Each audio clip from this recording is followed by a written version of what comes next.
Con la reciente publicación de la reforma a la ley antilavado de dinero, publicada el día 16 de julio del año en curso, resalta la importancia de cómo presentar de manera correcta los avisos de operaciones vulnerables.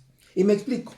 Debes de considerar de entrada el artículo 17 de la ley PIORPI para identificar en qué fracción te ubicas como operación vulnerable y debes de considerar los dos umbrales que ahí se señalan. Primero, el umbral para identificar al cliente o usuario y el segundo umbral para presentar los avisos correspondientes.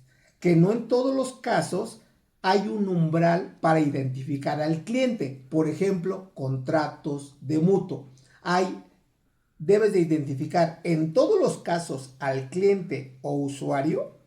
Sin embargo, en este caso, solamente cuando rebasen 1,605 UMAS, que son 181,000 pesos números cerrados, se tiene la obligación de presentar el aviso, ¿de acuerdo? Ahora bien, ese mismo artículo en la parte final señala que si no llego al monto para presentar el aviso, debo de considerar la suma acumulada por un término de 6 meses, ¿de acuerdo? Bueno, segundo artículo, el artículo 21 de la propia ley que señala que si estando obligado a integrar el expediente no te proporcionan la información, te tienes que abstener de realizar cualquier acto o operación con este cliente o usuario.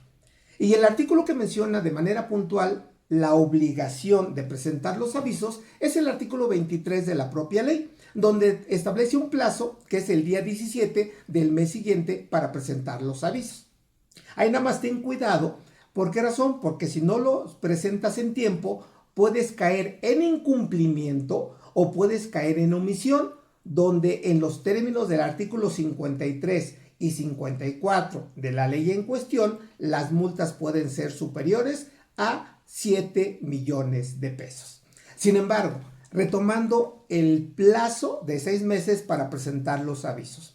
Uno de los artículos emblemáticos que no lo debes de pasar por alto es el artículo 7 del reglamento, donde señala que solamente para considerar el monto acumulado en los 6 meses, en cada supuesto debes de identificar que llegue al umbral para efectos de identificar al cliente o usuario. De tal manera que si no llegas a ese monto, no procede la suma en los 6 meses, ¿de acuerdo? Y puedes no estar obligado a presentar los avisos. Quiero ponerte un ejemplo. En materia de arrendamiento de bienes inmuebles, los umbrales, ¿cuáles son? En UMAS.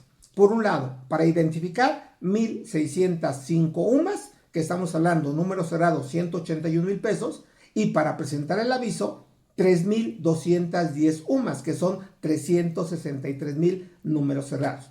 Primer ejemplo, si yo cobro 100,000 pesos cada mes, en un plazo de 6 meses son 600,000 pesos. Vean que en ningún caso caigo en el umbral de identificación y aunque la suma acumulada rebase 363,000 pesos, no presento aviso. Caso diferente, que yo pueda cobrar lo doble, 200,000 cada mes. ¿De acuerdo? De entrada, en ese mes ya rebasé el umbral para identificar al cliente usuario. Y ahora sí, debo de considerar el monto acumulado por un plazo de 6 meses y una vez que caiga a una cantidad igual o superior a 3,210 UMAS, que son 363,000, debo de presentar el aviso correspondiente ante el SAT. Así es que espero que les sirvan este tipo de comentarios. Síganme en mis redes sociales. Su amigo contador público, José Antonio González Castro. Hasta la próxima. Saludos.